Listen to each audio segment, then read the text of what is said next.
Okay, Blazineers and Blazinettes, so my Marvel countdown of Guardians of the Galaxy Volume 2 continues. Now we are on to my review for Iron Man 2.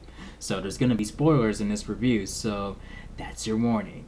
Go watch the movie you have not seen yet. So, I gotta say,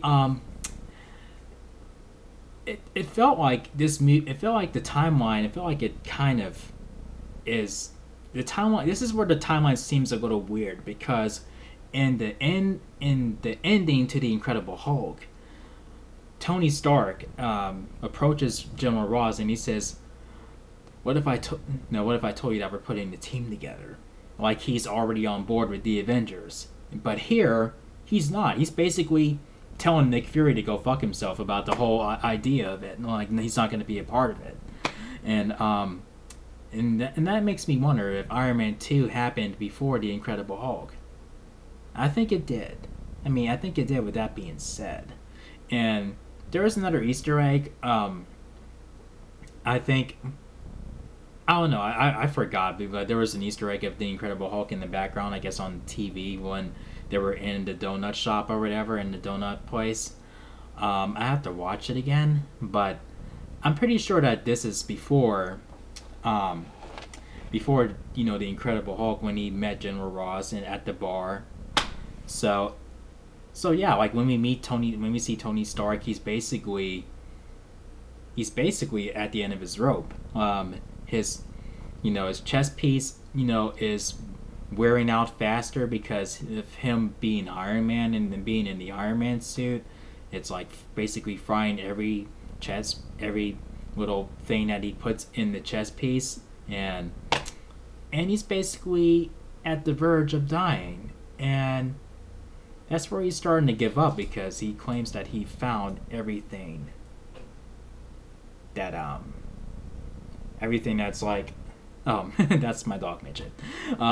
Everything that he could think of, and he just cannot find the right thing, the right tools, until Nick Fury comes along and tells him that you haven't found them, you haven't tried them all yet, and then that's where it gets pretty. This movie is pretty fillered. I mean, it didn't feel necessary, but at the same time, it was still entertaining.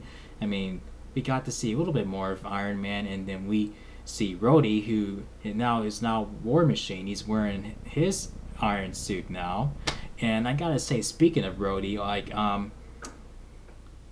now, I hate recasting in general. I really hate the idea of it, but when they recasted Terrence Howard, and then Don Cheadle stepped into the role, it was basically a breath of fresh air because he he did fine, and I enjoyed Terrence Howard as Rhodey, and I enjoyed Don Cheadle as Rhodey, so that's where I had a breath of fresh air.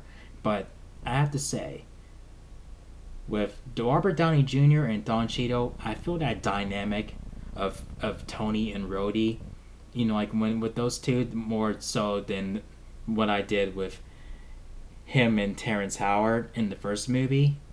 So that's where it's a breath of fresh air, and I enjoyed both of their performances.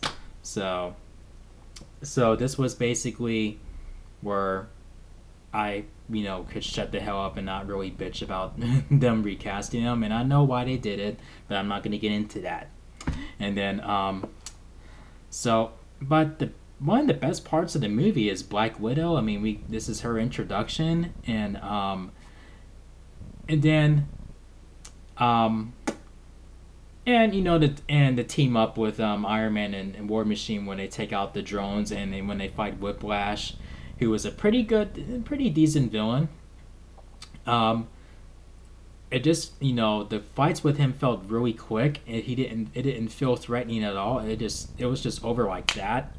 And it's like okay. I mean, this movie was okay, I guess. I mean, some parts I liked, others where I'm like, it's okay, I guess.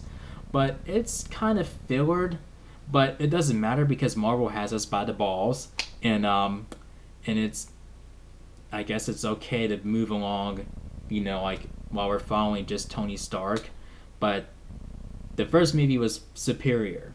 I thought this movie was more fun. I mean, it is a bit more fun, even though it was pretty fillered to me.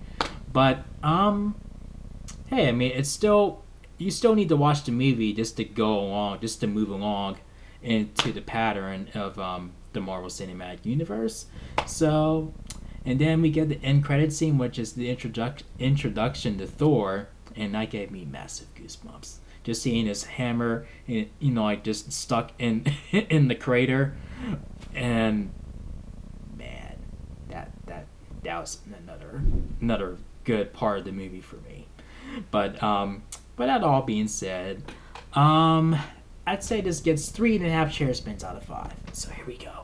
1, 2, 3.5 chair spins. So thank you for watching my review on this movie. If you enjoyed it, make sure you thumb up the video, click subscribe if you're a newbie to the channel, and I will see you guys in my review for Thor. So until then, peace out, y'all.